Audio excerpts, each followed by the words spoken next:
Nous sommes donc aujourd'hui présents pour le webinaire de notre cycle de conférences Industrie et technologie, plus précisément sur la thématique transformation numérique, par où commencer. Ce rendez-vous est rendu possible grâce au soutien du Grand Chalon et de la région Bourgogne-Franche-Comté. Et il est organisé donc par Nicéphore-Cité, qui est le pôle d'ingénierie numérique du Grand Chalon. Nous avons pour principale mission d'accompagner les entreprises industrielles dans leur transformation numérique et puis les porteurs de projets innovants numériques dans leur développement.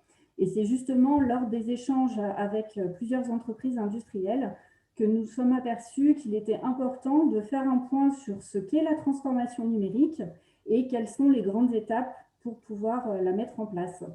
Ce soir, vous êtes donc une centaine de professionnels inscrits et donc ça montre qu'il y a effectivement un besoin d'information sur ce sujet. Avant de vous présenter nos intervenants, je souhaiterais faire un petit éclairage sur le projet de l'usinerie que vous pouvez voir sur vos écrans, qui est donc un lieu dédié, un lieu d'innovation dédié à la transformation numérique des entreprises industrielles et au développement de l'innovation. Ce bâtiment de 4000 m² sera au premier trimestre 2022 la boîte à outils de l'industrie du futur. Et du coup, les entreprises pourront s'y former, informer, réseauter et puis également rencontrer les formations de l'ENSAM, l'Institut Image, et le CNAM qui seront hébergés et créer également des prototypes grâce au Fab Lab qui est déjà existant et bénéficier du laboratoire d'expérimentation. Donc l'objectif, c'est de créer une communauté autour de l'industrie du futur pour les entreprises, les porteurs de projets, les acteurs économiques et l'enseignement et la recherche. Donc notre rôle, c'est de favoriser la compétitivité des entreprises de notre territoire, le développement des projets innovants et enfin de favoriser bien sûr l'innovation numérique pour l'industrie. Donc n'hésitez surtout pas, on est à votre écoute pour vous accompagner et vous mettre en réseau avec les acteurs nécessaires dans ce cadre. Vous pouvez nous suivre sur les réseaux sociaux, vous inscrire à notre newsletter pour recevoir notre actualité et également être informé donc, de nos événements. Donc, comme vous pouvez le voir, nous avons différents cycles d'événements en plus de ce cycle industrie et technologie. Par exemple, les masterclass, la prochaine qui aura lieu donc, le 26 février sur la levée de fonds. Et puis le cycle de Meetup et le cycle et donc également une autre masterclass sur réussir son pivot. Je vais donc maintenant vous présenter nos intervenants. Nous avons donc le plaisir d'accueillir Salaheddine Bensakour, qui est un expert en marketing, stratégie et transformation numérique. Il accompagne plusieurs PME, PMI et ETI françaises. Il est habilité par BPI France pour réaliser des audits de transformation numérique. Et depuis 2011, il a fondé son entreprise Puissance E pour accompagner les dirigeants dans leur transformation numérique. Il est également co-auteur du livre 21 clés pour activer la transformation numérique de votre entreprise, qui est publié chez Erol. Merci Saladin. Et nous avons également donc Rodolphe Roy, qui est dirigeant de la société ATS, une PME bourguignonne de 200 personnes, qui est spécialisée dans l'ingénierie industrielle. Et donc ATS innove pour accélérer la transformation digitale de l'industrie. Donc pendant tout ce webinaire, n'hésitez surtout pas à utiliser le chat pour poser vos questions que je retransmettrai à nos intervenants. Si c'est pour des petites précisions, je me permettrai de les interrompre, sinon on fera une session de questions-réponses entre les différentes parties. Et puis, donc, Salaheddine va vous éclairer sur la transformation numérique, sur les étapes de sa mise en place. Puis Rodolphe nous fera, lui, part de son expérience dans la transformation numérique, stratégie qu'il a mis en place au sein de son entreprise depuis maintenant 3 ans. Salaheddine, je vous passe la parole. Merci beaucoup, merci Delphine, merci pour cette invitation. Et je suis honoré par vous pour animer cette conférence sur la transformation numérique. Ça tombe bien parce qu'on aura deux visions de ce discours-là ou dans cette rencontre, il y aura un côté, je dirais, qu'on peut qualifier de théorique dans le sens où on va outiller les participants en leur donnant vraiment les bases de ce qu'est la transformation numérique et comment faire et tout. Et Rodolphe, par la suite, ben, en fait, il va en écho à ce message-là, parce que nous avons la chance d'avoir travaillé ensemble sur la transformation numérique d'ATS, et ben, il va donner des choses concrètes, comment il a mis en pratique la méthode que je vais partager avec vous. Alors, je vais essayer de partager mon écran. Alors, est-ce que c'est OK pour vous? Est-ce que vous arrivez à voir mon écran? Donc, Oui, n'hésitez pas à nous le tout dire va dans le bien, il n'y a chat. pas de souci. OK, c'est super, très bien. Bon, alors, le concept, c'est quoi? Le concept, c'est que j'aimerais bien partager avec vous ce qu'est la transformation numérique, mais avec la méthode BSP 0.1. Alors, je ne sais pas si vous savez ce que c'est que la méthode BSP. C'est tout simplement le bon sens paysan. Ça veut dire quoi? Ça veut dire que je ne suis pas là pour vous dire, ah, il faut faire de l'intelligence artificielle, big data, chatbot et compagnie. Ouais, tout ça, c'est important. Mais nous allons voir ensemble ce qu'est cette transformation numérique, mais de façon pratico-pratique et en parlant de choses vraiment très simples. D'accord? Et pour ça, ce que j'ai prévu pour vous, c'est trois mini-séquences. Les trois séquences, c'est quoi? C'est un, c'est quoi cette transformation numérique? Et pour plus loin quoi? La finalité, au-delà du buzzword, de la nouveauté qu'il y a dans cette transformation numérique, mais au-delà de ça, mais pourquoi on rentre dans cette démarche-là? Ça, c'est la première chose. La deuxième chose, c'est les prérequis. C'est est-ce que on est tous éligibles pour cette transformation numérique ou est-ce qu'il y a des choses qu'il faudrait avoir avant de se lancer? Et troisièmement, c'est comment on se lance. Voilà les trois séquences que j'ai prévues pour vous dans ma partie. Et bien sûr, Rodolphe va, dans la deuxième phase ou dans la deuxième partie, il va expliquer de façon pratico-pratique dans son entreprise comment il a mis tout ça en place. Alors, commençons par le commencement. Le commencement étant euh, c'est quoi cette transformation numérique pour une entreprise? Alors, si quelque part on met notre blouse blanche et petites lunettes et on se met comme des analystes qui vont analyser qu'est-ce que nous avons devant nous, ben, nous avons transformation numérique d'entreprise. Il y a trois mots, transformation numérique d'entreprise. Si on prend par exemple le premier mot, pour pouvoir un peu bien comprendre la chose, eh ben, transformation, qui dit transformation? Forcément, ben, il y a un passage d'un état A au passage d'un état B. Il y a une transformation, il y a un passage d'un état A à un état B. Et qui dit transformation dit forcément processus. C'est-à-dire quoi? C'est-à-dire que si quelqu'un demain me dit, bah, écoute, ça là, j'aimerais bien faire ma transformation numérique, je vais mettre en place un site e-commerce, je vais dire, mais attends, mais ça, c'est pas un processus, c'est un truc, un élément. Je vais mettre en place de la GED, je vais mettre en place un ERP. OK, d'accord, très bien, mais ce n'est pas un processus. Forcément, la personne qui nous parle ou qui vous parle de transformation numérique doit obligatoirement vous parler d'un processus. Et un processus, c'est quoi? C'est étape 1, étape 2, étape 3. C'est-à-dire qu'il y a quelque chose qui est chaîné et on commence par quelque chose et par la suite, il y a des éléments. Voilà. Premier mot très important, c'est transformation. Il y a un élément aussi très important dans cette notion de transformation. Eh bien sûr, on parle d'entreprise, mais à votre avis, qu'est-ce qu'on transforme? Qu'est-ce qu'on transforme dans l'entreprise quand on dit transformation numérique de l'entreprise? Qu'est-ce qu'on transforme? On transforme les gens? On transforme quoi? Qu'est-ce qu'on transforme à votre avis? N'hésitez pas à nous écrire un peu dans le chat. Qu'est-ce qu'on transforme dans l'entreprise quand on est en train d'opérer la transformation numérique? Je vous dis dès qu'il y a des réponses. D'accord. Des pratiques, ok. L'humain, ok, on va greffer des êtres humains avec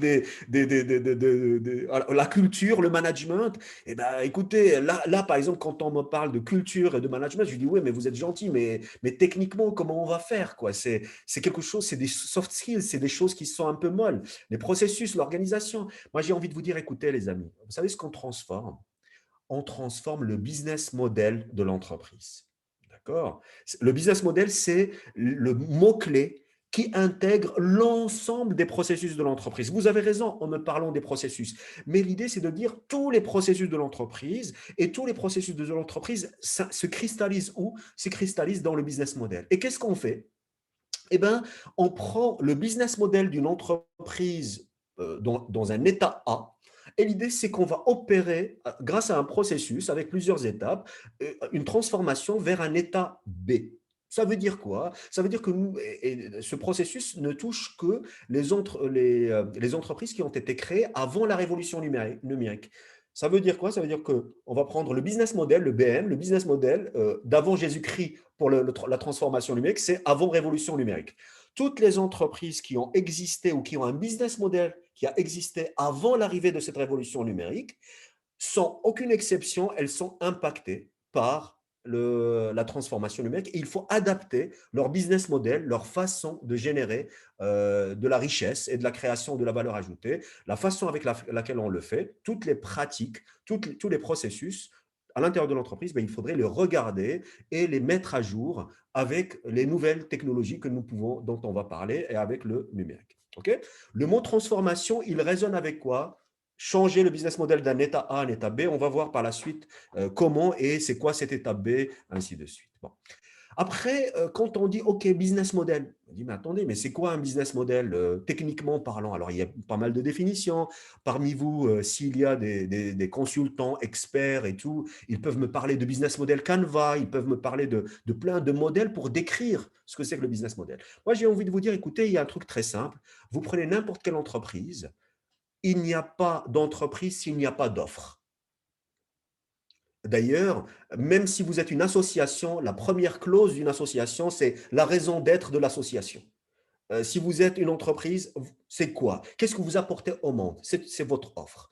Alors, on prend l'offre, ça c'est le premier élément dans une entreprise. Qu'est-ce que vous vendez au monde? Ou même si vous n'avez rien, même si vous n'avez pas encore créé votre entreprise, ben, quelle est l'offre que vous voulez apporter au monde? Si vous voulez lever de l'argent, vous allez chez des investisseurs, vous allez à la banque qui vous dit, OK, mais qu'est-ce que vous voulez vendre? Quelle est votre offre? Quel est votre produit? Quel est votre service? Bon, nous avons l'offre.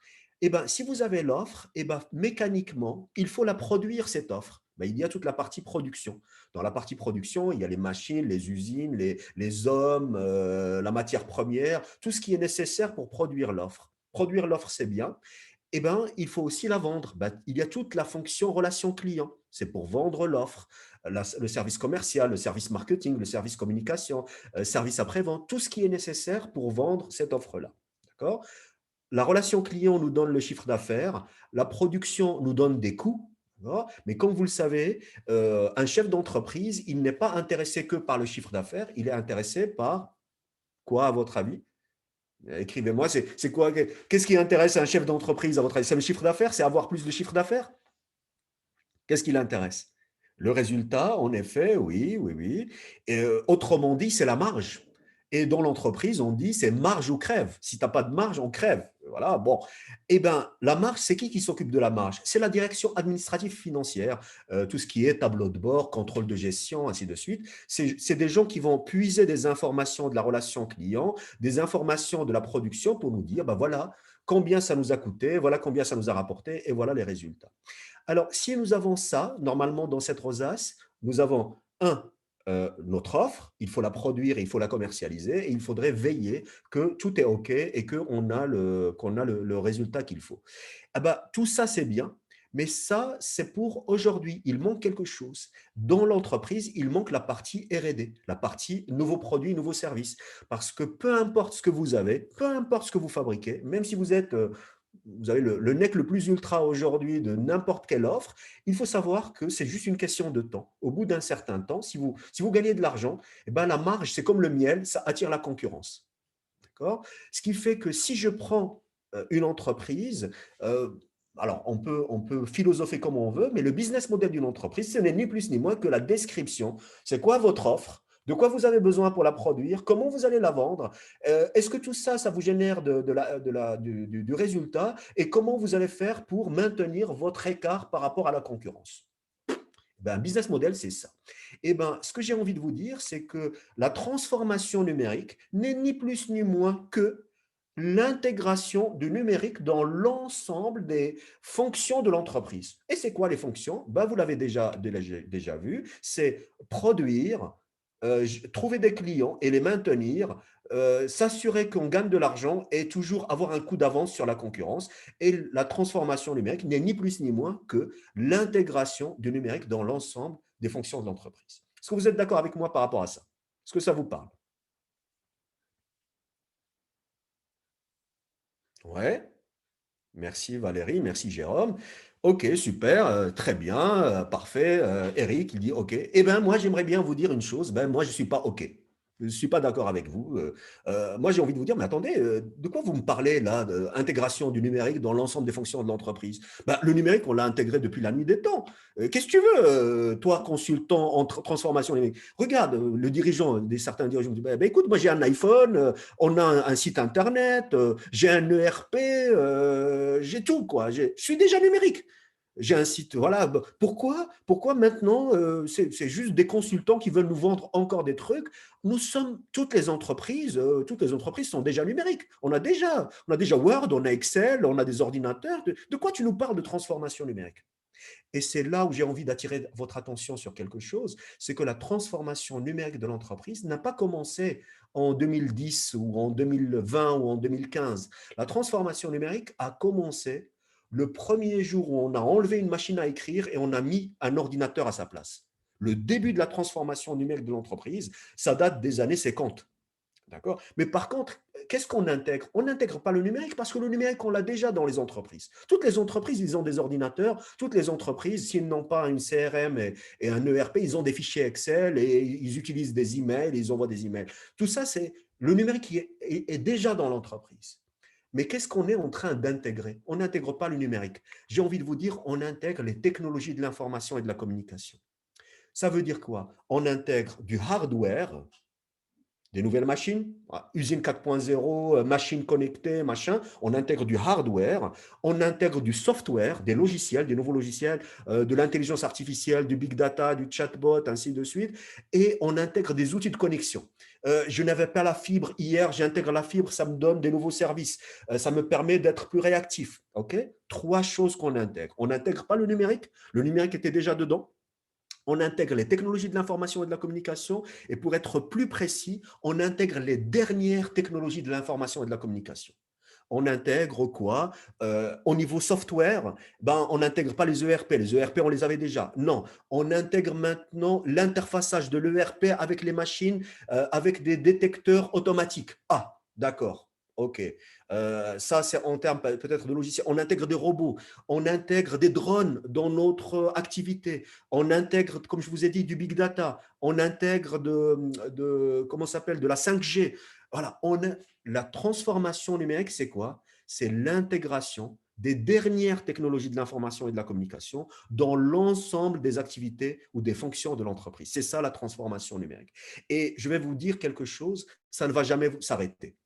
Ce n'est pas parce que vous me dites, ah ben écoutez, j'ai installé quelque chose. Pourquoi? Parce que c'est toujours les nouvelles technologies. Vous avez installé quelque chose aujourd'hui, demain, il y aura d'autres choses et il faudra les intégrer. C'est ça, c'est un truc en mouvement et il faut toujours rester dans la course. Et comment on reste dans la course? Il faut toujours intégrer les nouvelles technologies de l'information et de la communication. OK? Alors, j'ai envie aussi d'attirer votre attention sur quelque chose, c'est que quand vous intégrez les technologies de l'information et de la communication, d'accord, pourquoi on fait ça? Quelle est la finalité? Eh bien, c'est très simple, très très simple. Vous me dites, écoute, on veut optimiser le business model. Ça veut dire quoi, optimiser le business model? Tout simplement, faire plus avec moins. C'est ça la définition de optimiser. Eh bien, j'ai envie de, au lieu, aujourd'hui, je touche 100 clients grâce à mes commerciaux, demain, j'aimerais bien toucher 1000 grâce à mon site Internet et mon e-commerce. Aujourd'hui, j'ai 50 salariés et j'arrive à gérer 200 affaires en même temps. Eh ben, j'aimerais bien gérer 5 fois plus avec juste 20% de salariés en plus parce que je vais automatiser des processus. L'optimisation n'est ni plus ni moins que faire plus avec moins. D'accord? Optimiser le business model. Mais j'aimerais aussi attirer votre attention sur quelque chose, c'est que si, imaginons que moi je suis le PDG du groupe Accor, D'accord? Et vous, toutes les personnes qui sont devant moi, vous êtes des consultants en transformation numérique et vous me dites, bah, monsieur le président, monsieur le PDG, eh ben, il faudrait faire la transformation numérique de Accor. Je dis, OK, d'accord. Alors, dites-moi un peu, qu'est-ce que je peux faire en digitalisation de la relation client? Dans la relation client, qu'est-ce qu'on peut digitaliser chez le groupe Accor, à votre avis? Donnez-moi des idées sur la relation client. Ah, allez-y, vous avez le droit d'écrire, hein. Qu'est-ce qu'on peut faire dans tout ce qui est hôtellerie voilà, la e-réservation, Eric, parfait, super, très bien. La clé numérique intégrée sur l'iPhone, ok, super, pour faciliter l'accès, ok, très bien. Alors, les factures, peut-être c'est dans la partie DAF, la e-facturation, ainsi de suite, c'est dans la partie DAF. Dans la partie production, qu'est-ce qu'on peut faire éventuellement? Qu'est-ce qu'on peut digitaliser dans la partie production chez le groupe Accor?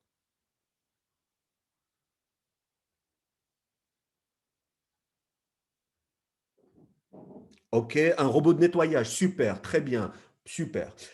Dans la partie, par exemple, innovation, vous pouvez me dire, bah, écoute, on va mettre un cadre numérique dans lequel, quand il y a quelqu'un, par exemple, l'application Accor, ben, quand vous créez votre compte, ben, vous mettez votre compte Facebook, Twitter, Instagram, et quand vous rentrez dans la chambre, et ben, en fait, au lieu de vous mettre le café, genre, vous savez, avec le Nespresso, il y a toujours un DK, un long et un truc fort, les trois, quand on rentre dans une chambre dans le groupe Accor, et ben, bah, moi, je peux rentrer mes favoris. Et je ne trouve que le café qui me plaît. On peut trouver éventuellement la visite de la chambre en réalité augmentée, c'est très bien. J'ai un cadre photo numérique qui charge mes photos Instagram. Et j'ai l'impression de rentrer chez moi, éventuellement dans une chambre, et Accor peut lancer une publicité au niveau mondial. Vous êtes chez vous quand vous êtes chez nous. Quand vous êtes chez nous, je dis OK, OK, tout ça c'est intéressant. Mais en faisant ça, en digitalisant l'ensemble des fonctions de l'entreprise, vous n'allez jamais trouver Airbnb. D'accord? OK, OK, toutes les propositions que vous m'avez données, c'est super, c'est très bien, mais jamais vous n'allez déduire, vous n'allez trouver Airbnb. D'accord? Pourquoi? Parce que Airbnb n'est pas une digitalisation des processus métiers, c'est complètement un changement de business model. Rappelez-vous, le groupe Accor, il est dans l'hébergement, alors que, pardon, le groupe Accor est dans l'hôtellerie, Airbnb est dans l'hébergement. C'est-à-dire quoi? C'est-à-dire on résout le problème, mais d'une façon différente. Et ben, c'est pour ça que j'aimerais bien attirer votre attention sur les deux pieds de la transformation numérique. Plusieurs dirigeants que je rencontre me disent, bah, écoute, je vais acheter des machines, je vais faire ceci, je vais faire cela, c'est très bien. Mais ils digitalisent un business model actuel. Ils ne se demandent pas si je fais table rase et si j'avais à commencer tout à partir de zéro, eh ben, qu'est-ce que je peux faire avec ces nouvelles technologies? Et c'est là la notion de réinventer le business model grâce au numérique. Alors, tout ça pour dire quoi? Tout ça pour dire, écoutez, si vous devez garder quelque chose, si vous voulez une définition ceinture et bretelle de la transformation numérique que personne ne peut vous démonter, et d'ailleurs même je vous challenge, dites-moi si vous n'êtes pas d'accord ou si ça ne couvre pas quelque chose que vous avez en tête. La transformation numérique, c'est quoi? C'est un processus d'intégration des dernières technologies de l'information et de la communication dans l'ensemble des fonctions de l'entreprise pour optimiser le business model actuel ou carrément le réinventer. Et là, vous avez la quadrature du cercle. Là, vous avez une définition blindée, indémontable. Et comme je vous ai dit, je vous défie, et d'ailleurs, bon, ce n'est pas la première fois que je fais ça, je le fais régulièrement devant dans des conférences et ainsi de suite. J'ai écouté. D'ailleurs, moi, je suis preneur. Si vous trouvez une meilleure définition de la transformation numérique que je viens de vous donner, je suis preneur de cette définition-là. Je rappelle, la transformation numérique, c'est quoi? Une définition de deux points, vraiment, définition carrée, c'est un processus d'intégration des dernières technologies de l'information et de la communication dans l'ensemble des fonctions de l'entreprise pour optimiser le business model actuel ou carrément le réinventer. Point. Ça vous va? I like pas? Alors malheureusement, il n'y a pas ces fonctions sur Zoom. Ouais, Bon, yes. ils OK. adhèrent. Bon, ils réagissent, c'est bien. Bon, OK, I like. D'accord. Alors, les amis, maintenant, la grande question, c'est, OK, mais tu es gentil, mais par où commencer? Parce que bon, le problème avec les cercles, comme vous le savez, c'est qu'on ne sait pas par où commencer. Un cercle, ça peut commencer partout. Ben, avec quoi on commence? Eh ben, j'ai envie de partager avec vous rapidement. Je vais enrichir le modèle et vous allez voir que vous-même, vous allez savoir par quoi commencer. Je prends le modèle, la fameuse rosace, hein, les différentes pétales du business model, et je dis, écoutez, je vais enrichir le modèle avec quoi? Avec une notion de temps. Ça veut dire quoi la notion de temps? Mais je dis, écoutez, trouver des clients et produire, c'est le quotidien, c'est tous les jours, c'est le présent. D'accord? La partie direction administrative financière, c'est quoi? En fait, on est obligé de se baser sur les données du passé pour aider le présent. On se base toujours sur les données d'hier, d'avant-hier, du mois dernier, même si on fait du prédictif sur l'avenir, on se base sur le passé. D'accord? C'est pour ça qu'avec la Covid, personne n'a vu le truc parce qu'on ne peut pas se projeter. Quand il y a on appelle ça l'effet Black Swan, comment ça s'appelle? Comment on appelle ça en français? Le Black Swan, c'est l'événement un peu qu'on n'anticipe pas et qui change les règles du jeu. Pourquoi? Parce qu'on se base sur les données du passé. L'innovation, que ce soit l'innovation produit ou l'innovation business model, ça concerne le futur. OK pour ça? Passé, présent, futur. Après, j'aimerais bien qu'on rajoute un deuxième filtre, c'est est-ce que c'est visible par le client ou c'est pas visible par le client? La relation client, le site internet, le e-commerce, la plaquette, la com, les prix, le produit, tout ça c'est visible par le client. L'innovation produit business model, c'est visible par le client. La partie bien sûr prod et direction administrative financière, ça c'est interne à l'entreprise. C'est OK? Alors maintenant, la question que j'aimerais bien vous poser, imaginons que j'ai peu de moyens.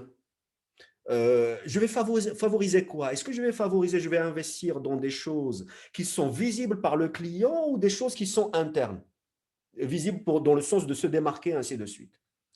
Eh bien, à votre avis, on commence par quoi? Externe ou interne?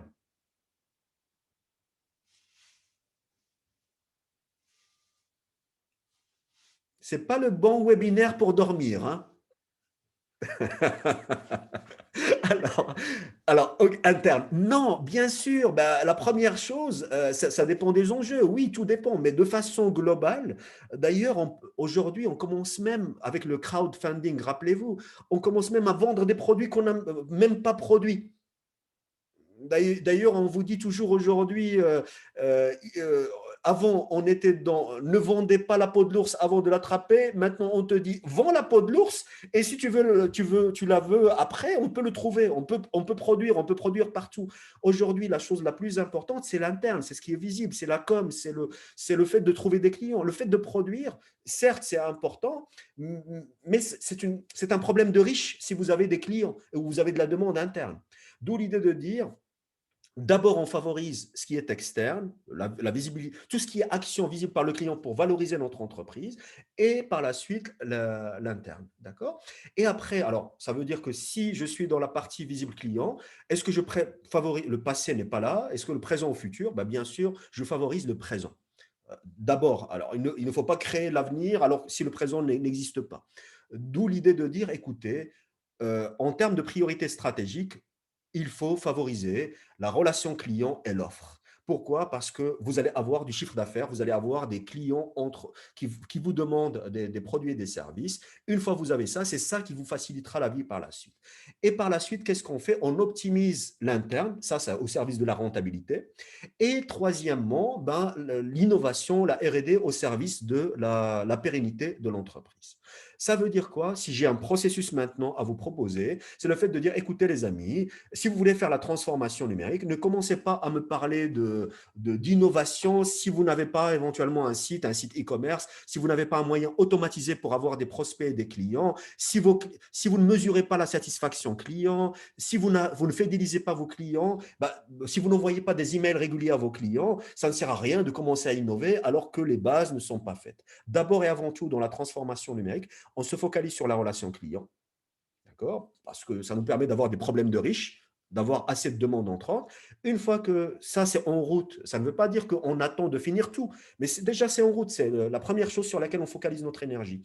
Par la suite, on lance la partie interne, productivité, et après, on travaille sur la partie R&D, innovation. Ça veut dire quoi? Si je rajoute le numérique, et ben dans la relation client avec le numérique, je vais travailler sur l'efficacité commerciale. Dans la partie productivité interne, je vais travailler sur l'efficience opérationnelle. Et dans la partie innovation, parce qu'il faut savoir, l'innovation, ça coûte cher et on n'est pas certain de gagner. On peut aller sur plusieurs voies, mais on n'est pas certain d'être sur la bonne voie. Ben, l'idée, c'est de dire, je dépense le minimum jusqu'à ce que je puisse valider que je suis sur la bonne voie. C'est de l'innovation frugale, dépenser le minimum pour valider qu'on est sur la bonne voie. OK. Alors, juste pour la petite histoire, moi, j'ai fait une petite enquête auprès de 500 dirigeants. J'ai eu 500 réponses. Alors, j'ai envoyé le questionnaire à 1000 dirigeants, j'ai eu 500 réponses en leur disant, mais qu'est-ce que vous voulez? Quel est votre... Laissez de côté le numérique, c'est moi qui vais vous donner des outils numériques et des solutions numériques, mais vous, en tant que dirigeant, vous voulez quoi? J'ai eu 500 réponses. Et les 500 réponses, en fait, ben, la première chose, c'est j'aimerais bien être le premier sur Google, j'aimerais bien lancer un site e-commerce, j'aimerais… Et toujours, mais oui, mais pourquoi? Pourquoi? Ben, toujours, ça revient à je veux attirer, fidéliser plus de clients. Ça revient à tout ce que vous pouvez faire dans le digital qui est en relation client, la finalité, c'est attirer, fidéliser plus de clients. Autrement dit, c'est la croissance. C'est avoir plus de chiffre d'affaires. La deuxième partie, c'est quoi? C'est des gens qui me disent bah, j'aimerais bien lancer un ERP, j'aimerais bien ceci. Oui, mais pourquoi? Bah, pour gagner en productivité et agilité. Bah, pourquoi? Bah, pour augmenter ma rentabilité. D'accord? Ça, c'était moi avant. Après, bon, il fallait maintenir le sport, je n'arrivais pas. Mais bon. Après, tu as des gens qui te disent oui, mais qu'est-ce que je peux faire avec l'imprimante 3D? Qu'est-ce que je peux faire avec le big data, ainsi de suite? Tout ça, c'est quoi? C'est pour innover, pour apporter plus aux clients et pérenniser l'entreprise. Je reviens et je conclus cette partie-là en disant écoutez, voilà un processus de transformation numérique. La finalité, c'est quoi? C'est croissance, rentabilité, pérennité. D'abord, pour avoir de la croissance, on fait de l'efficacité commerciale. Pour avoir de la rentabilité, de l'efficience opérationnelle et l'innovation pré-égale pour chercher de la pérennité. Okay. Alors, rapidement, je vais finir par est-ce que c'est pour tout le monde? Est-ce qu'on peut se lancer, tout le monde peut se lancer dans la transformation numérique? Je dis non. Excusez-moi, il y a des prérequis. Il y a 3 prérequis. C'est quoi ces 3 prérequis? Eh bien, il vous faut un roi ou une reine, un chevalier, un parchemin. Ça veut dire quoi cette histoire-là? Eh bien, vous ne pouvez pas aller dans ce chemin-là de la transformation numérique si vous n'avez pas l'implication du dirigeant ou de la dirigeante. Si le dirigeant n'est pas convaincu, laissez tomber.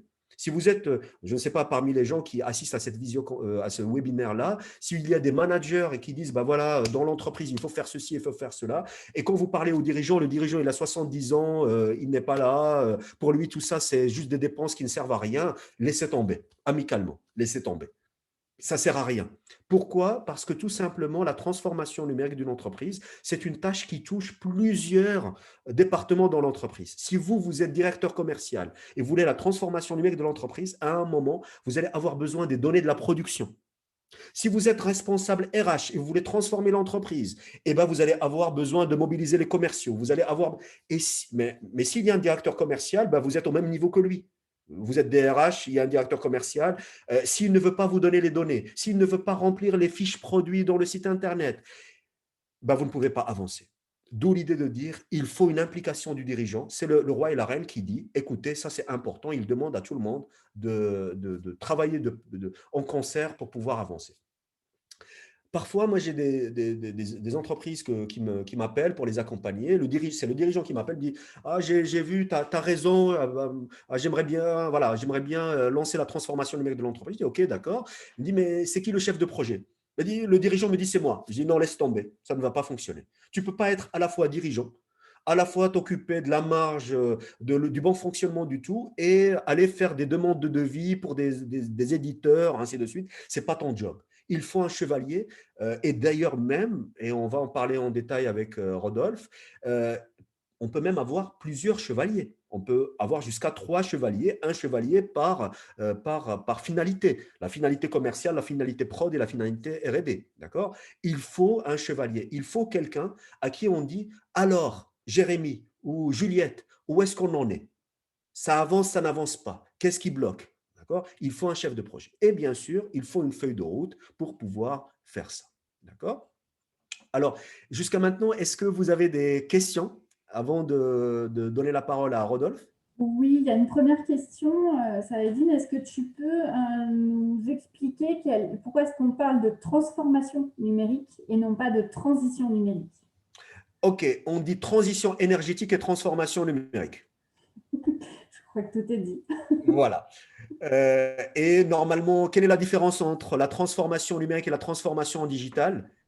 Eh bien, rien, parce que digital, c'est en anglais et numérique, c'est en français. Parfois, il Génial. y a des gens qui me disent, ah ben non, non, on a déjà le numérique, mais on va faire le digital. Je dis, attends, mais numérique et digital, c'est la même chose. Digital, c'est juste en anglais, digit 0 et 1, et numérique, c'est en français. Très bien. Ça vous va? Oui, tout à fait. Pour le moment, dans le chat, on n'a pas de Des questions qui questions. remontent, ok.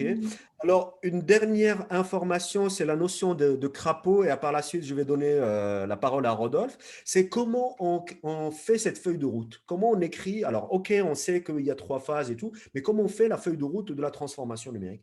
Ben, j'ai envie de vous dire, ben, écoutez, c'est très simple. Il suffit juste d'identifier et d'embrasser les crapauds dans les 3 piliers de l'entreprise. La relation client, la production et la partie R&D. Ça veut dire quoi un crapaud? Ben, tout simplement, alors ne me dites pas que c'est une grenouille, ben, c'est la photo que j'ai trouvée sur Google, mais un crapaud, c'est quoi? C'est le problème qui est moche, qui est là. Tout le monde le sait, genre l'AS400 qui est lourd, qui ne fonctionne pas et tout dans l'entreprise. Tout le monde connaît le problème, mais c'est un problème moche et on n'a pas envie de le toucher.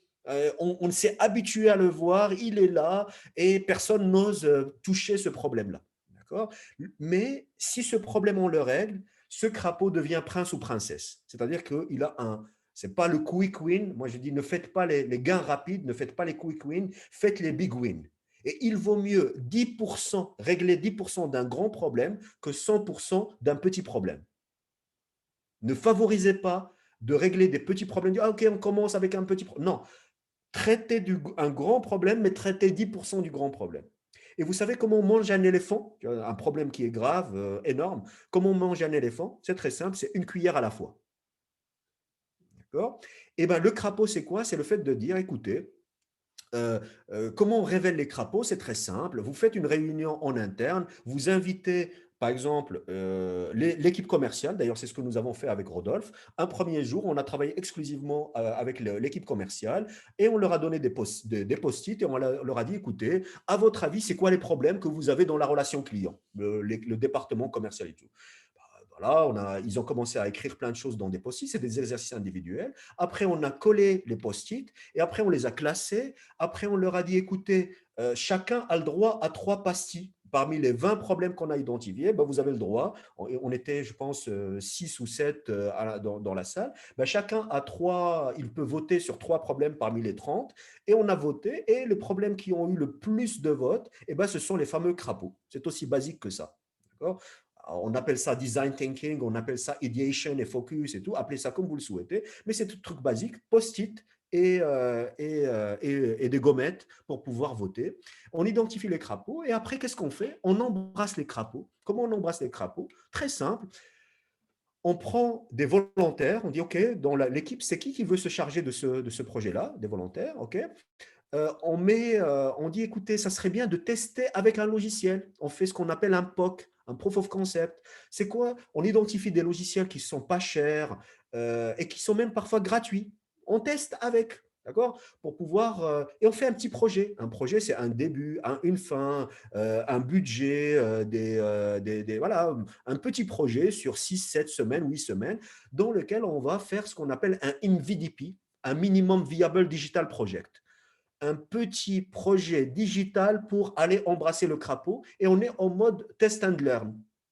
On va tester, on va apprendre et quand c'est OK, à ce moment-là, on va investir dans le logiciel qui coûte cher et dans la formation des équipes et tout, mais on n'est pas dans une révolution de l'entreprise. D'ailleurs, moi, je dis aux chefs aux dirigeants d'entreprise, la meilleure façon pour foirer votre projet de transformation numérique, c'est de l'appeler projet de transformation numérique. La meilleure façon de bloquer tout, c'est le fait de dire écoutez les amis, Covid 2021, c'est on va transformer l'entreprise. Non, vous allez, voilà. Si vous avez force ouvrière dans la boîte, c'est bon, tout est bloqué. De dire non, mais attendez, vous allez mettre des machines, vous allez virer des gens et tout. Non, non, non, non. On ne fait pas de gros projets, on fait ce qu'on appelle un POC 2.0. D'accord? C'est quoi? C'est un plan d'amélioration, pardon, un PAC, c'est un plan d'amélioration continue 2.0. On trouve des problèmes et on a des solutions numériques pour pouvoir les améliorer, et puis c'est tout. Un PAC 2.0. Comme ça, on est en mode test and learn et on n'est pas en train de révolutionner l'entreprise. D'accord? Alors, conclusion, voici les 10 clés, voici les 10 commandements pour réussir un projet de transformation numérique. Un projet de transformation numérique, c'est d'abord 3 prérequis: un roi ou une reine, un chevalier, un parchemin. D'accord? Chevalier, ça peut être avec S. D'accord? Après, l'ingrédient d'un projet digital, c'est quoi? C'est 4 choses. Un crapaud. Le point de départ, c'est un crapaud, ce n'est pas une technologie. Ne me dites pas comment je vais intégrer comment je vais intégrer le big data dans mon entreprise. Ça ne m'intéresse pas. C'est quoi votre crapaud? C'est quoi votre problème? Est-ce qu'il y a une équipe autour avec un responsable? Quel est le logiciel que vous allez utiliser? Et OK, vous commencez quand? C'est quelle équipe va tester? C'est un projet, un MVDP, Minimum Viable Digital Project. C'est ça les ingrédients d'un projet digital. Et après, toujours, un projet est en résonance avec une finalité. Il y a 3 finalités, il n'y a que 3: efficacité commerciale, efficience opérationnelle, innovation frugale. Et c'est ça un petit peu les 10 clés de la réussite d'un projet de transformation numérique. Voilà, et maintenant, alors si vous avez des questions, je suis à votre écoute. Sinon, on va voir avec Rodolphe l'étude de cas de la transformation numérique de ATS. N'hésitez pas à utiliser le chat pour poser vos questions. Mais je pense que tout était très clair. Ah bon, merci beaucoup. Voilà, merci, c'était très clair. Voilà. Merci beaucoup. Donc, du coup, je passe la parole à Rodolphe. Ok, alors je vais arrêter mon partage d'écran, comme ça Rodolphe pourra être en plein écran. Ok. Merci Delphine, merci Salahedine. Alors c'est toujours un plaisir de t'écouter, hein, vraiment. Alors j'ai pas prévu de slide. Alors déjà bonsoir à tous, très heureux d'être parmi vous ce soir pour vous partager un peu l'expérience d'ATS dans cette transformation depuis maintenant 3 ans. Donc, comme je vous disais, c'est vraiment un plaisir de t'écouter. Là, moi, je me suis revu 3 ans en arrière, la première fois qu'on s'est rencontrés en salle de réunion. Donc, voilà, ça fait écho à des très bons souvenirs, en tout cas. Et ça a été aussi une grande claque à l'époque pour moi de dire enfin une méthode claire sur laquelle je vais pouvoir emmener l'entreprise.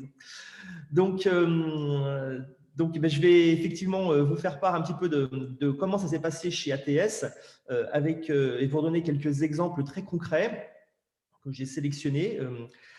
Donc, tout d'abord, en préambule, revenir sur le fait que c'est effectivement, lancer la transformation numérique de son entreprise, c'est un vrai choix stratégique. C'est-à-dire que pour ce qui nous concerne à ATS, pour faire un petit rappel, donc il y a 3 ans en arrière, j'ai accepté de faire partie d'un programme d'accélérateur de PME, soutenu par BPI France. Et donc à cette occasion, 4 grands axes ont été levés sur lesquels j'ai travaillé avec différents consultants. Le premier, c'était travailler sur ma stratégie. Ensuite, travailler sur mon organisation. Ensuite, en 3e point, travailler sur le marketing, nos business models, justement. Et puis, enfin et surtout, on avait droit à 3 modules. Mais j'ai dit non, il m'en faut un 4e absolument, c'est la transformation digitale de l'entreprise. Et c'est là où, effectivement, on m'a présenté ça là. J'ai dit attention, je ne veux pas que ça parte dans tous les sens. Je veux quelqu'un de très concret, très pragmatique, qui sait me parler comme un enfant de 5 ans, ce qui me va très bien. Et voilà, c'est très clair. Et donc, c'est là où, effectivement, Salah, tu nous as rejoints et accompagnés. Et donc, dans notre réflexion stratégique, il était important de dire que, en fait, il faut que ce soit une décision direction. Et même moi, j'avais commencé à structurer mes instances de gouvernance, donc une décision au COMEX, au comité exécutif. Et il faut aussi que ça fasse sens auprès des équipes. Et donc, on a remis ce projet de transformation dans notre contexte et donc repartir de notre raison d'être. On a défini pourquoi ATS existe, là aussi, en commençant par le quoi, mais par le pourquoi. Pourquoi ATS existe notre raison d'être chez ATS, c'est faire grandir les usines qui font grandir les hommes. En tant qu'ingénierie industrielle, c'est pour ça qu'on est là tous les matins, pour ça qu'on se lève le matin et pour accompagner nos clients. Et puis, comment on va faire ça? On va travailler sur nos valeurs et puis sur 2 grands piliers. Ces 2 grands piliers, ça a été notre responsabilité sociétale et environnementale et ça a été la transformation digitale. Parce qu'une de nos ambitions fortes, c'est d'accélérer la transformation digitale de l'industrie et y amener reconnaissance et plaisir au travail dans un milieu industriel qui, vous serez d'accord avec moi, n'est pas toujours au rendez-vous au niveau plaisir au travail. En tout cas, on imagine souvent l'industrie, en tout cas dans les jeunes générations, comme quelque chose d'un peu obsolète, ou en tout cas, on ne va pas s'éclater et peut-être pas suffisamment digitalisé. Et donc, on s'est dit, RSE, digital, ce sont les 2 piliers qui vont soutenir effectivement la transformation dans l'entreprise. Et pour ça, il nous fallait un plan, il nous fallait une feuille de route claire. Et donc, ça là nous l'a amené avec ces 3 grandes séquences, s'occuper d'abord de nos clients, puis de nos process internes, et enfin parler d'innovation frugale, parce que c'est vrai que il y avait tellement de briques technologiques. Tout de suite, quand on est arrivé sur ces sujets-là, les premières actions, c'était de dire il faut qu'on améliore notre ERP, il faut qu'on mette de la réalité virtuelle, de la réalité augmentée, il faut qu'on scanne tous nos documents papier pour les digitaliser. Et puis à un moment, Salah, tu nous as clairement fait comprendre que, attendez, mais on va déjà s'occuper des clients. Je veux dire, ça sert à quoi de digitaliser une armoire complète? Vous allez gagner quoi? Vous allez gagner 1 mètre carré de surface au sol, et c'est tout. Voilà. Mais à part ça, vous n'allez pas amener bien d'autres choses. Donc, l'idée, c'est de dire, commençons par le commencement, ayons des acheteurs heureux, ayons des clients satisfaits, des clients sponsors, ambassadeurs, occupons-nous de nos clients, et puis après, on va pouvoir s'occuper de nos process internes. Et puis enfin, on va pouvoir aller sur la Lune et puis se projeter sur de l'innovation, sur des plateformes digitales, sur de l'innovation à haute valeur ajoutée et aller voir beaucoup plus loin. Mais si on part dans tous les sens, nos clients ne vont pas comprendre, nos collaborateurs ne vont pas comprendre. Je dois avouer que tout de suite, ma première envie, c'était de dire on va faire du 4.0, on va développer des plateformes digitales, on va sortir des nouveaux services. Non, commence par ça, parce que tes équipes ne vont pas comprendre. Elles vont dire, mais tout ce que tu vas faire, Rodolphe, ça va être juste considéré comme la danseuse de la direction, un projet fait avec quelques ingénieurs, mais en fin de compte, les équipes vont dire, on ne s'occupe pas de nous, et les clients, encore pire, vont dire, on ne s'occupe pas de nos problèmes immédiats et nos acheteurs sont peut-être pas suffisamment heureux.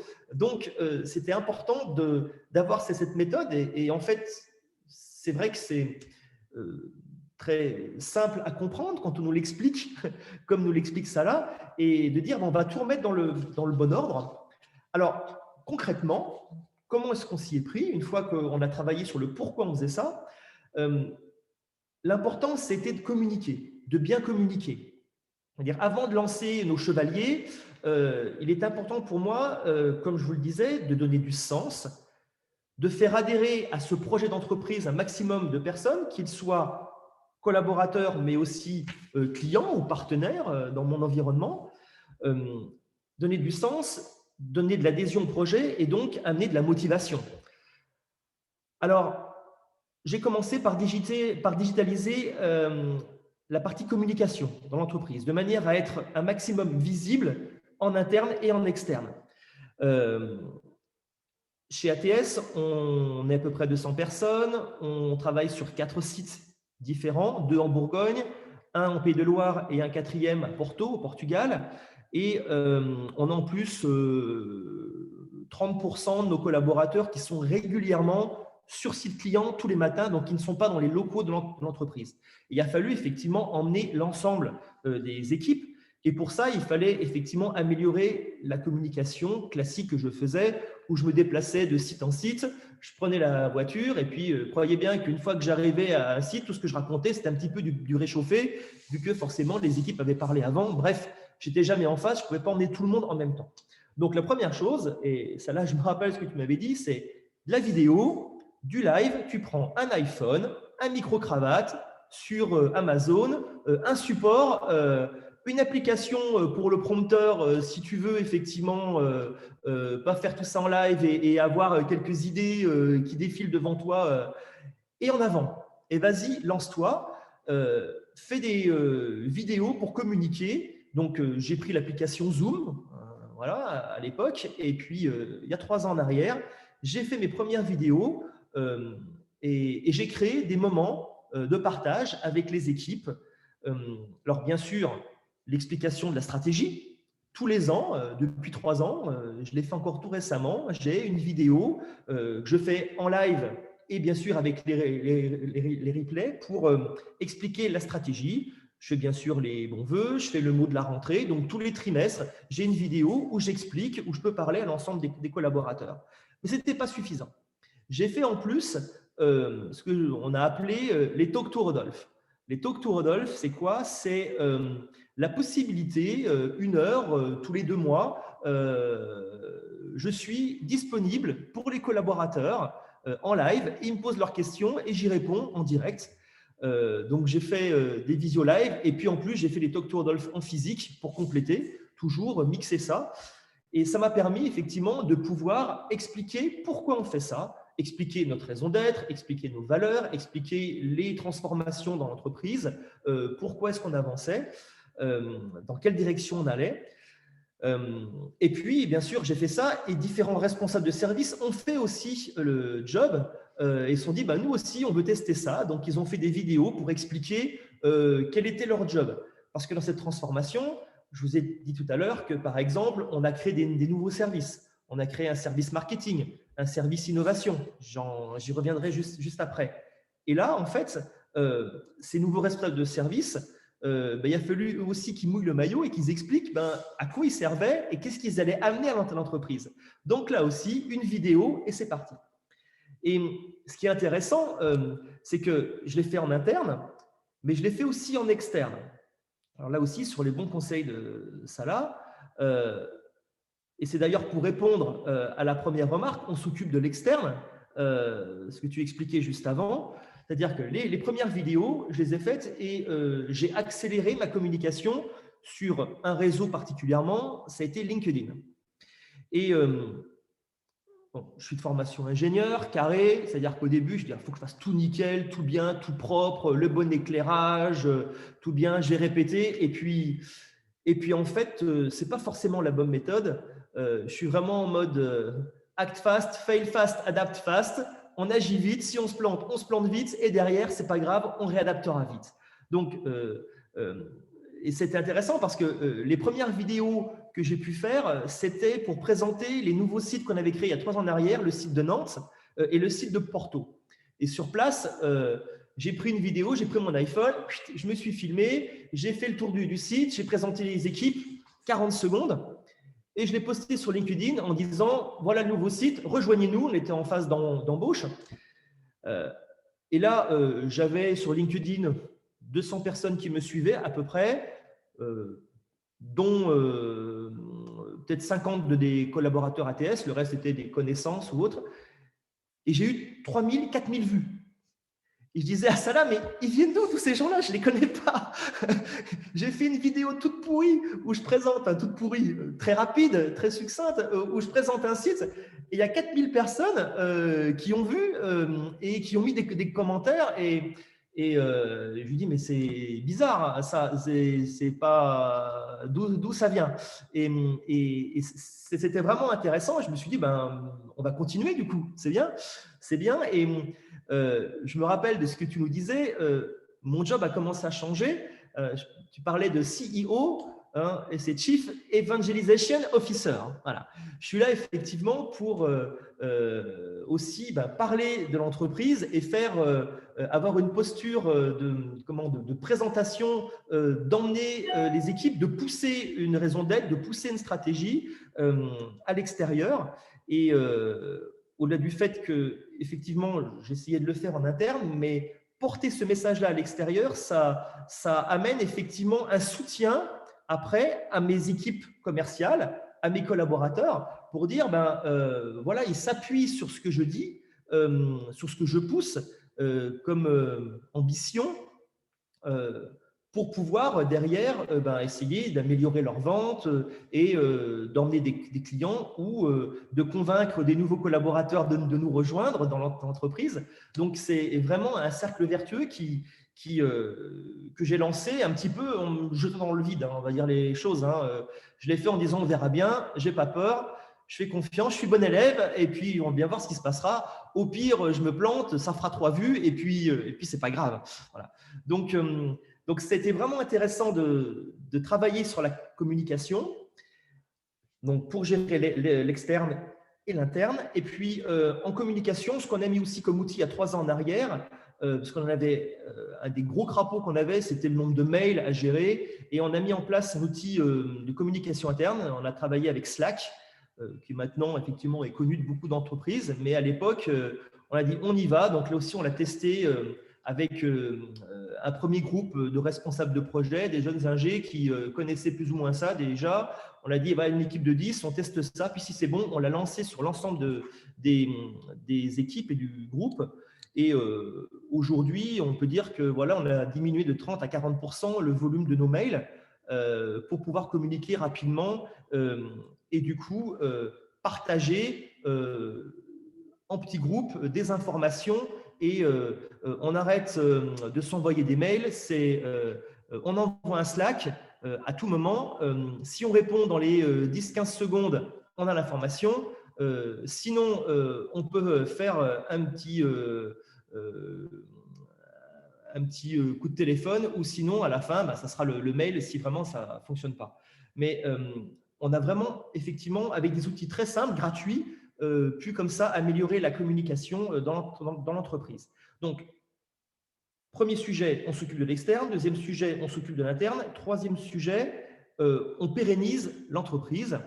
Et là, ce que l'on a fait pour s'occuper de l'innovation, c'est qu'on a créé des labs. Voilà. Des labs innovation sur l'ensemble des sites. Je vous ai dit qu'on avait 4 sites et donc on a créé 4 labs. Donc, ces 4 labs, dont 2 principaux sur le site du Creusot et le site de Dijon, qui sont les 2 sites principaux de l'entreprise.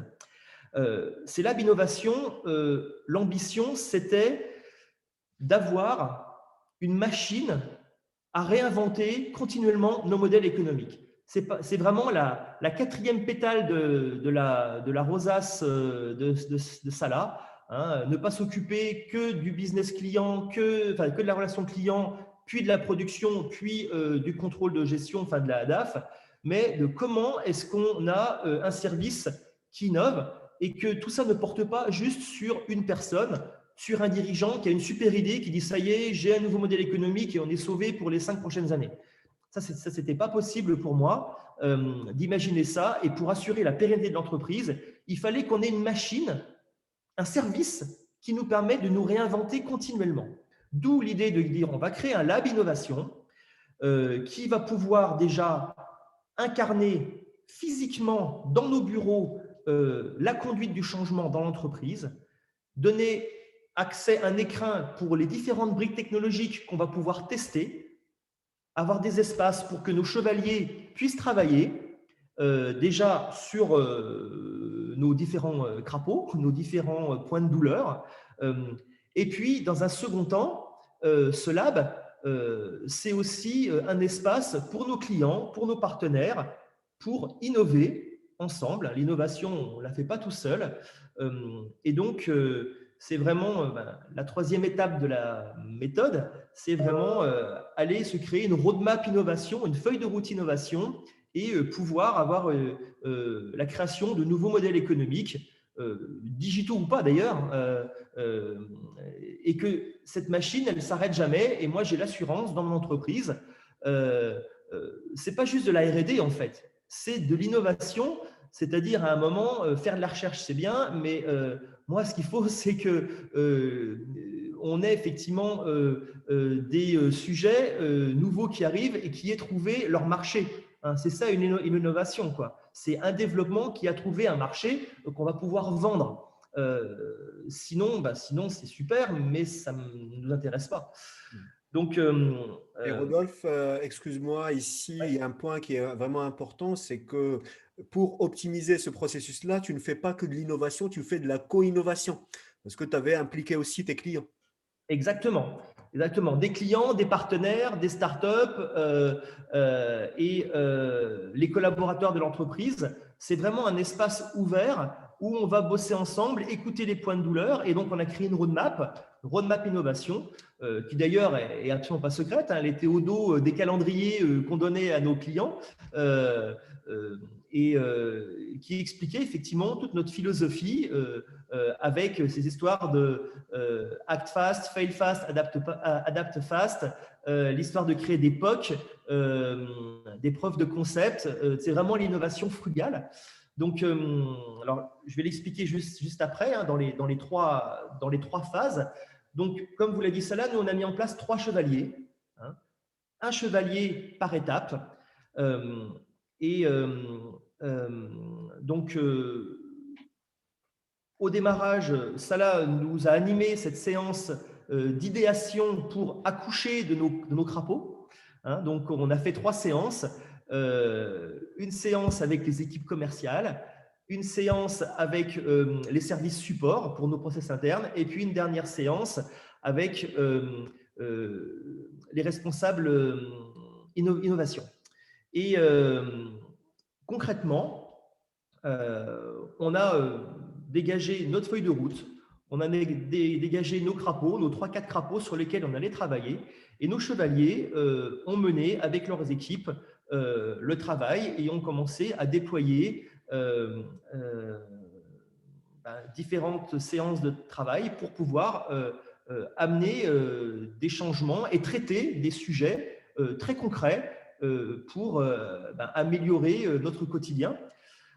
Alors, sur la phase client, je vais vous donner un exemple pour chaque cas, de manière à bien comprendre sur quoi on est arrivé. Côté client, un des points qui était important, c'est que nos commerciaux se plaignaient de ne pas faire mouche à chaque fois. Comment suivre nos offres correctement, comment s'assurer qu'on peut appeler le client toujours au bon moment, être sûr qu'il a bien lu notre offre, est-ce qu'il l'a bien comprise, est-ce qu'il a passé du temps, est-ce qu'il a communiqué à d'autres dans son entreprise. Et donc là, on a mis en place un outil qui s'appelle Tilki, qui est un outil assez génial. C'est-à-dire qu'au lieu d'envoyer maintenant nos offres par mail, et puis d'essayer de rappeler le client pour voir s'il l'a bien reçu, etc. Avec Tilki, peut-être que certains le connaissent, ceux qui participent à ce webinaire-là, c'est un outil où en fait, on va envoyer un lien à un client. Sur ce lien, en fait, c'est une sorte de plateforme où on peut déposer notre offre. Et surtout, c'est qu'on va pouvoir effectivement traquer le client quand il va ouvrir l'offre, voir sur quelle page il s'est arrêté, combien de temps il s'est arrêté, à qui il l'a envoyé, à quel moment il est sur l'offre. Ce qui fait que ça nous permet à nos commerciaux d'appeler le client comme par hasard pile quand il est sur notre dossier. Alors, on lui dit avant, on l'a fait en totale transparence. Hein. Est-ce que j'allais dire le RGPD dans tout ça? Alors, Delphine, RGPD, qu'est-ce que ça dit RGPD? Parce que parfois, et d'ailleurs, c'était l'une des questions, et je me permets, Rodolphe, j'ouvre la parenthèse, parce que RGPD, ça devient un peu un monstre qui fait peur à tout le monde, et on bloque tout à cause du RGPD. RGPD, tout ce qu'il dit, c'est quoi? C'est que par rapport à, et je dis bien par rapport à des particuliers qui vous donnent leur adresse, plutôt, ne communiquez pas avec des particuliers s'ils ne vous ont pas donné l'autorisation de communiquer avec eux. Déjà, ça c'est la règle de base. Et il vous dit, si vous récupérez des adresses mail des gens, dites-leur ce que vous allez faire avec leur adresse. Quand j'ai, par exemple, et d'ailleurs, en étant professionnel, et je m'adresse à un professionnel, on a le droit de faire même de la prospection à froid. Envoyer des emails à des prospects professionnels sans pour autant qu'ils m'aient donné le droit de leur écrire. Ça, c'est autorisé par RGPD, il n'y a pas de problème. Et c'est encore mieux parce que chez Rodolphe, en fait, c'est le client qui lui a demandé une offre. En fait, c'est une relation one-to-one. Il n'y a pas de RGPD ici. Il n'y a pas de… On envoie une information et d'ailleurs, on lui dit, voilà votre offre. Il clique sur l'offre et il peut visualiser la chose. Il n'y a pas de… on n'est pas concerné par RGPD. Mais oui, en plus, et surtout, c'est qu'on était extrêmement transparent. On explique le que désormais, on lui enverrait des offres avec cet outil-là, ce qui lui permettrait d'ailleurs d'avoir toujours les offres à jour, parce qu'on ne renvoie plus de mail. On met à jour, il a toujours le même lien et on met à jour notre plateforme. Et sur ce même lien unique, il a toujours la dernière offre à jour. On peut d'ailleurs en plus lui pousser des offres complémentaires qu'il n'a pas demandé, mais s'il clique dessus, il peut aller voir par exemple des vidéos ou voilà, des informations complémentaires s'il le souhaite. Et surtout, on lui explique comment ça fonctionne en toute transparence. Et tous l'ont très bien accueilli.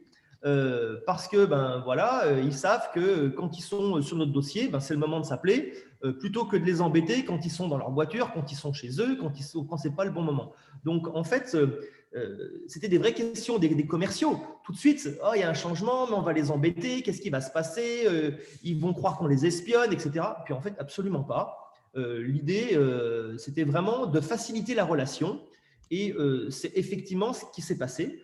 Donc aujourd'hui, tous nos commerciaux utilisent cet outil-là et ce qui permet aussi de récupérer beaucoup de data aussi pour le responsable, le directeur commercial qui peut voir effectivement aussi comment ces commerciaux ont relancé de clients, combien dans la semaine, qu'est-ce qui s'est passé. Donc on a beaucoup aussi de données, d'indicateurs sur notre activité commerciale grâce à ça. Donc, c'est un exemple. Alors, on n'a pas mis que ça en place sur les crapauds commerciaux, et ça, c'est quelque chose qui s'est fait très vite et vraiment à moindre coût. Ce n'est pas cher du tout par commercial, c'est quelques dizaines d'euros par mois. Et vraiment, la valeur apportée à notre relation client s'en est trouvée vraiment améliorée. Autre point, pour nos process internes, alors il y a beaucoup de choses qui ont été mises en place. On avait déjà un ERP qui fonctionnait.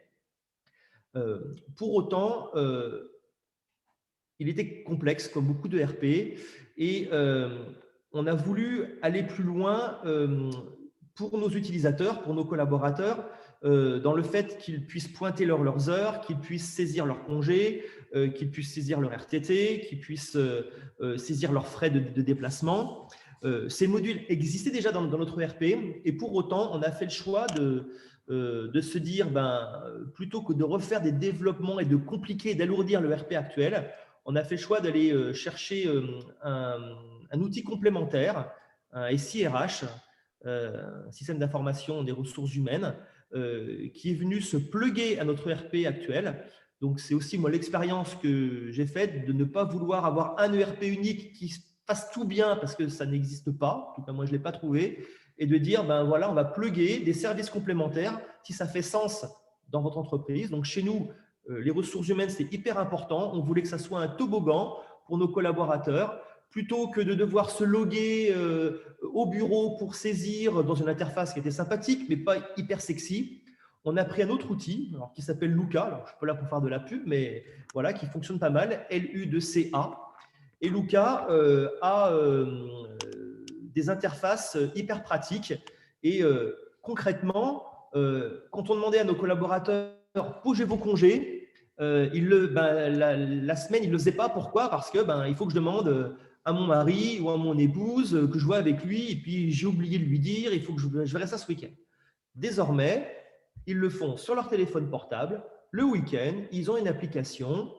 Ils posent leur congé tranquillement sur l'appli. C'est directement connecté à notre système de gestion des ressources humaines et une application hyper simple qui permet de résoudre ce petit crapaud là, de poser ses congés, saisir ses heures avec tout le workflow bien sûr de validation et du coup c'est une interface hyper simple, pratique, sexy, qui donne envie. Voilà. C'est-à-dire qu'en fait, c'est aussi ça, si on n'a pas des outils qui donnent envie, qui sont simples, comme ceux qu'on utilise à titre perso, ça ne fonctionnera pas. Voilà. Donc concrètement, on s'est dit, avec notre ERP, on n'y arrivera pas. Il avait pourtant ces fonctions-là, mais on a dit, on fait le choix d'aller un peu plus loin et que ça soit aussi un toboggan simple pour nos collaborateurs. D'où effectivement la mise en place de cette application et je pense qu'elle fait vraiment le job. Et là, on est en train actuellement de mettre en place une nouvelle étape avec la saisie des frais des notes de frais. Hein, vous savez, Ariane, moi, je passe 2 heures tous les mois à saisir mes notes de frais, prendre mes tickets de restaurant, mes tickets de péage, combien de kilomètres j'ai fait, et pour qui je l'ai fait, etc. Et Luca a une application qui permet, maintenant quand je sors du restaurant, bon, là, j'y vais plus trop en ce moment, hein, mais ou d'un hôtel, je clique, je scanne la petite facturette. Il sait que c'est moi, il sait quel jour, il sait que c'est un restaurant, il sait que c'est 42,58 €, il connaît la TVA, il le met automatiquement au bon endroit, il a scanné tout ça, j'ai plus de pièces à joindre. Aujourd'hui, on a autorisation à ce que des photographies fassent preuve pour les URSSAF. Hein, la législation a un petit peu changé. Et c'est fini, et c'est réglé. Et je passe plus 2 heures tous les week-ends, tous les mois à faire ma note de frais. Ça se fait au fur et à mesure. Et là aussi, un crapaud de moins qui a été enlevé par une application extrêmement simple et pratique. Donc ça, c'est ce qu'on a fait, entre autres. Alors, on a fait beaucoup d'autres choses, mais pour donner des exemples très concrets. Et puis, j'allais dire le plus gros morceau. Non, peut-être pas. En tout cas, celui où moi, en tout cas, j'ai pris aussi le plus de plaisir, c'était la dernière étape, la phase innovation, où là, effectivement, avec une équipe et un chevalier, Jordan pour ne pas le citer, parce que je sais qu'il doit écouter, il participe là ce soir au webinaire. Lui, c'était le chevalier, le responsable innovation, celui qui a porté cette dernière séquence. Et donc là, par l'intermédiaire des labs innovation que je vous expliquais tout à l'heure, on a effectivement fait de la co-innovation, on a créé des nouvelles offres digitales, on a dépoussiéré nos modèles économiques, nos business models classiques dans l'entreprise pour se dire comment est-ce qu'on peut proposer des nouvelles offres. Et donc, on a créé un concept machine 4.0 qui s'appelle Axel et qui est là pour expliquer aux industriels comment est-ce qu'on peut facilement transformer des moyens de production classiques, automatisés, robotisés, en moyens de production connectés qui vont faire grandir les utilisateurs finaux, qu'ils soient opérateurs de production, opérateurs de maintenance ou responsables de ligne de production, ou même directeurs d'usine avec plusieurs assets, plusieurs moyens de production à gérer. Donc, on a créé effectivement un concept machine en co-innovation, vraiment, avec des grands acteurs du monde de l'OT et de l'IT, comme SAP, qui ont travaillé avec nous, comme des gens, des fournisseurs de robots comme Stobli, comme des fournisseurs de moteurs, de vérins, de capteurs. Et on a vraiment bossé ensemble, on a écouté nos clients, on a fait des séances de design thinking, on a fait venir nos clients communs et on les a laissés parler. Vous avez mal où? Et puis, on a commencé à faire des POC, à faire des premiers preuves de concept. Et puis, à un moment, on s'est dit, OK, on se lance et financé par la BPI, on a pu comme ça créer un concept machine, amener un élément de preuve pour derrière développer des nouvelles offres. Donc, c'était un gros MVP qu'on a fait, c'était un gros projet. Et derrière, concrètement, aujourd'hui, on est capable de sortir des nouvelles offres digitales, 100% digitales. Aujourd'hui, on vend concrètement des box qui permettent de connecter des machines et les transformer en moins de 7 jours et en moins de 10 000 €, une machine 3.0 en 4.0. Donc ça, c'est vraiment quelque chose de très concret et c'est tout un cheminement et c'est nos labs, notre machine à nous réinventer qui a pu accoucher de ça sans perturber la production. C'est-à-dire sans perturber les équipes de prod qui, elles, étaient concentrées sur les projets qu'on devait délivrer. Donc, on a vraiment, c'était quand même un investissement, hein, mais c'était la 4e rosace. Voilà, ces labs sont là pour pouvoir générer des nouveaux modèles et se projeter et assurer la pérennité de l'entreprise. Donc voilà, on a mené ces 3 sujets quasiment de front, même si on a commencé quand même par le commerce.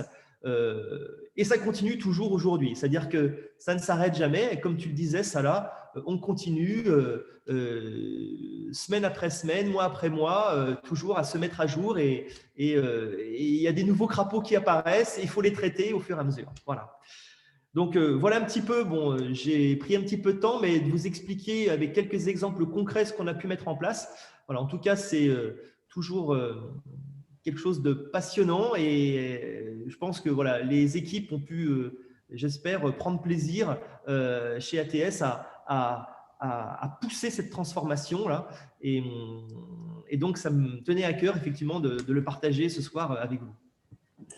Merci beaucoup, Rodolphe. Donc, effectivement, comme tu le disais à l'instant, il est très important que les équipes puissent s'approprier le projet et justement pouvoir l'adopter, parce que sinon, effectivement, ça devient compliqué de mettre tout ce type de stratégie en place et effectivement, parce que ça entraîne quand même un certain changement et des nouvelles habitudes pour du mieux, mais c'est toujours compliqué de mettre du nouveau. Donc, du coup, effectivement, l'adhésion des équipes, c'est important. On avait effectivement aussi un petit peu, lors de la préparation, évoqué le côté si jamais il y a une panne au niveau du numérique. Du coup, voilà, il faut aussi réfléchir à la sécurité des données pour justement éviter tout problème de ce côté-là. Et puis, on avait surtout aussi évoqué le côté du stockage des données.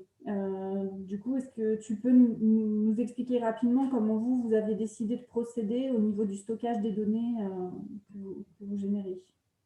Alors, première étape, on a mis la fibre partout. Voilà, la fibre sur tous les sites avec des réseaux VPN sécurisés. Et deuxième étape, toutes nos données liées au service support sont externalisées sur nos serveurs, mais dans une salle blanche à Lyon, chez un fournisseur. Donc, on a notre serveur à nous, mais nos données sont externalisées pour les services support. Donc, la compta, le SIRH, la paye, etc. Tout ça, c'est externalisé. La gestion de projet, la finance, on l'a sorti de l'entreprise. Par contre, tous les projets clients, les data clients sont sur nos serveurs. Ou sinon, on travaille directement sur les serveurs de nos clients. Donc là, c'est dans nos bureaux, dans nos murs. On a 2 sites où on a des duplications. Donc, on a 2 salles serveurs et les données clients, pour des questions de confidentialité, restent aujourd'hui dans nos murs. Donc, on a encore cette obligation de devoir administrer des salles serveurs avec beaucoup de serveurs, sachant que de plus en plus maintenant, on travaille sur les serveurs déportés de nos clients. Et on a de moins en moins des gros ordinateurs de compétition pour travailler. On a des petites box, des Wise, là, où on a nos doubles écrans, une petite box, et via Internet, on peut se connecter et on travaille directement sur les serveurs de nos clients, ce qui nous a d'ailleurs facilité grandement le travail quand on a voulu télétravailler pendant le confinement. On a pris notre box dans la poche et puis on s'est reconnecté à la maison et en avant. Voilà. Donc ça, c'était quand même assez pratique. Donc voilà, une double stratégie, on a externalisé tout ce qu'on pouvait et puis pour le reste, on le garde encore en interne, mais on voit bien que la tendance va être à tout externaliser. Nos clients vont garder leurs données chez eux et on se connectera à distance. Et puis pour le reste, voilà, moi, je n'ai pas vocation à administrer des salles serveurs, aucun plaisir à gérer des pannes et que sais-je. Donc voilà ce qu'on a fait chez ATS. D'accord.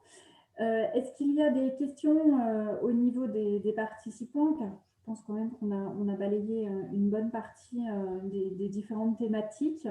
On a pu, comme ça, effectivement, aborder les différentes étapes. Je pense que les interventions de tous les deux ont pu apporter un éclairage sur les questions que l'on peut se poser. Espérons qu'on a convaincu encore plus d'entreprises de partir et de s'engager dans cette transformation numérique. Alors, on a une question. Est-ce qu'on peut parler du coup de la sensibilisation et du démarrage de la transformation numérique? Ok. Rodolphe, tu veux dire quelque chose ou non? J'en parle? Écoute, je te laisse démarrer et puis je reprendrai derrière si tu veux. Ok, super, super. Alors, le coût de la sensibilisation, j'imagine, c'est la sensibilisation en interne. Euh, je ne sais pas s'il y a un coût en interne. Certes, c'est un coût en termes de temps et de pédagogie pour expliquer le pourquoi, ainsi de suite. Si par exemple, on parle de coût, de combien ça va coûter la transformation numérique d'une entreprise, ça c'est une question importante, mais j'ai envie de vous dire, euh, je ne sais pas. On ne sait pas. Bon, moi, en tant qu'expert dans cette transformation numérique, ben, je dis, mais comment vous voulez que je sache? Déjà, avant de s'engager dans ce chemin-là, on ne connaît pas les crapauds. Il faut les connaître. Après, ben, on va faire des proof of concept qu'on peut valider ou pas, et on peut trouver des logiciels et on peut changer, ainsi de suite. Et en plus de ça, on le sait, c'est un chemin sans fin. Ça ne va jamais s'arrêter. D'accord. Parfois, ça fait flipper les dirigeants avec lesquels je parle. Je dis, bah, écoutez, je suis incapable de vous donner un coup. Et je leur dis, bah, écoutez, alors déjà, soit le truc le plus basique, c'est qu'ils me disent quel est le retour sur investissement, quel est le ROI. Ben, je dis, je ne sais pas. Et d'ailleurs, le ROI, c'est R sur I, c'est le retour sur l'investissement. Je ne connais pas le R et pire, je ne connais pas le I. L'investissement global, je ne peux pas le connaître. Alors après, on me dit, ben, tu es gentil, mais comment on fait? J'ai déjà écouté. On ne décide pas dans la transformation numérique sur la base, est-ce que j'ai un ROI ou est-ce que j'ai pas de ROI? C'est pas comme ça qu'on décide. En fait, on décide sur la base de est-ce que j'ai un ROI ou pas? Et est-ce que j'ai un RONI ou pas? Le RONI, c'est quoi? C'est Risk of Non-Investment.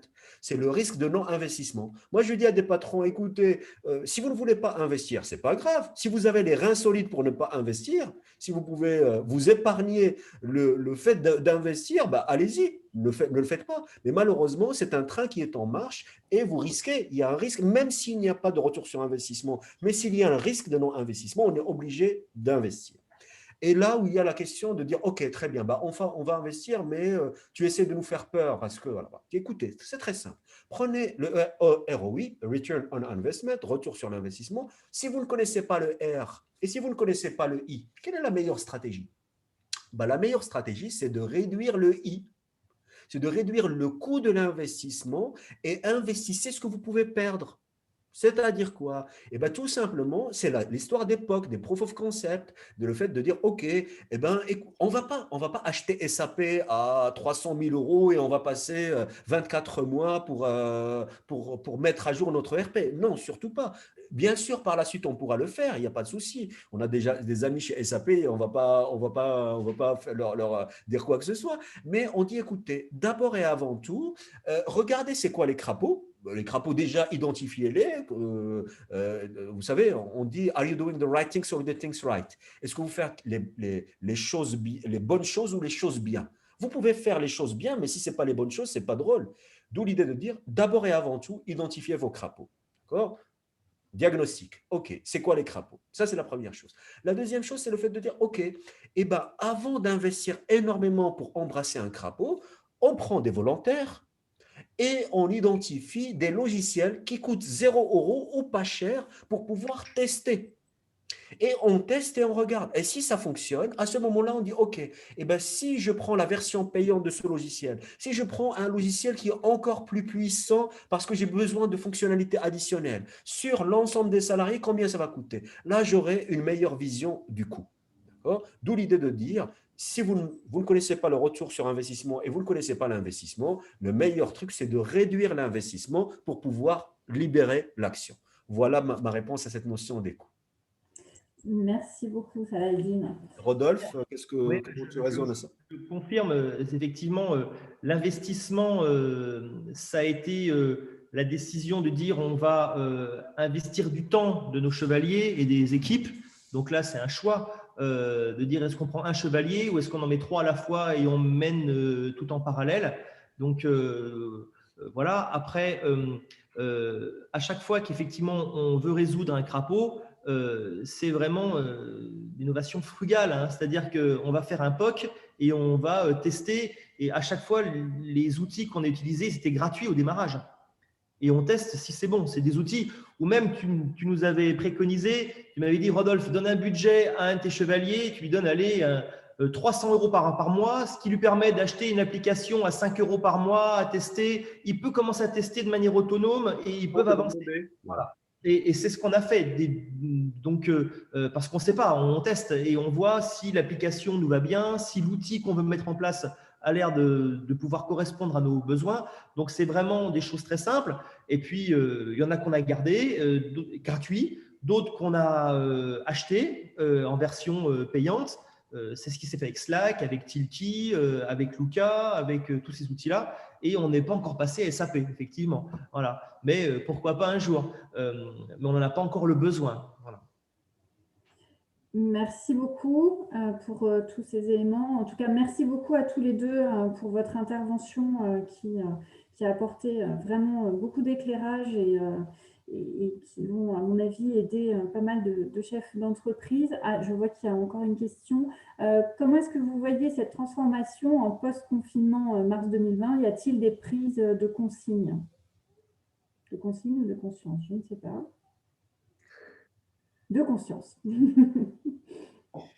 Bah, ce qui est certain, c'est que si la Covid a eu plein d'effets négatifs, il y a un effet positif, c'est le fait de démocratiser le télétravail. Il y a pas mal de dirigeants, de directeurs de ressources humaines qui étaient réfractaires par rapport au télétravail. Aujourd'hui, ça devient une réalité et on voit que ça fonctionne dans pas mal de cas. Alors, chez les maçons, pas encore, mais dans la majorité, dans plusieurs cas, bah, c'est possible. C'est possible à temps partiel, ça devient ça rentre quand même dans les mœurs. Et j'imagine et je crois que quand cette vague-là va s'arrêter, quand la Covid va s'arrêter, ben je pense qu'il y a pas mal de salariés, pas mal de cadres qui vont maintenir, peut-être pas 100% à l'entreprise ou 100% au télétravail, mais c'est des pratiques qui commencent à rentrer voilà, dans les entreprises. Il y a certainement une prise de conscience. Il y a aussi, on a vu pas mal d'entreprises qui ont été bloquées pendant un certain temps, qui ont vu que les gens qui avaient la livraison à domicile, la vente en ligne et tout, arrivaient quand même, peut-être pas à 100% du chiffre d'affaires, mais arrivaient quand même à avoir un peu d'entrée d'argent. Ce qui fait que oui, il y a une vraie prise de conscience on a vu la puissance du digital. Rappelez-vous, Zoom, on l'utilise partout, tout le monde le connaît aujourd'hui. Il y a juste un an, il était relativement discret. Moi, voilà, il y a 3 ans, on utilisait Zoom avec ATS, mais bon, les gens parlaient comment ça s'appelle, de Skype. Tout le monde connaissait Skype. À la rigueur, un tout petit peu Teams, mais Zoom, c'était quasiment inconnu. Oui, c'est vrai, il y a une prise de conscience. Tout à fait. Merci beaucoup à tous les deux. Merci aux participants. Comme vous le savez, donc vous pouvez retrouver toutes les informations sur notre site internet pour nos prochains événements, pour vous inscrire. N'hésitez pas à nous contacter si vous avez besoin d'informations complémentaires ou de mise en relation ou d'accompagnement sur votre transformation numérique. Et puis, on ne manquera pas de vous tenir au courant de la prochaine conférence transformation sur le côté industrie et technologie. Et puis, on vous donne donc rendez-vous prochainement. Et merci encore. Alors, Delphine, juste un dernier point. Je vois quelqu'un qui lève la main dans les participants, Sébastien. Alors, je ne sais pas s'il veut partager quelque chose ou pas. Mais si vous avez des questions, si vous voulez aller plus loin, voilà je partage avec vous mon lien LinkedIn. N'hésitez pas à me demander en contact. Et si vous avez des questions ou des besoins de clarification, je suis à votre disposition. Parfait. Merci beaucoup. Et puis, à très bientôt pour tous.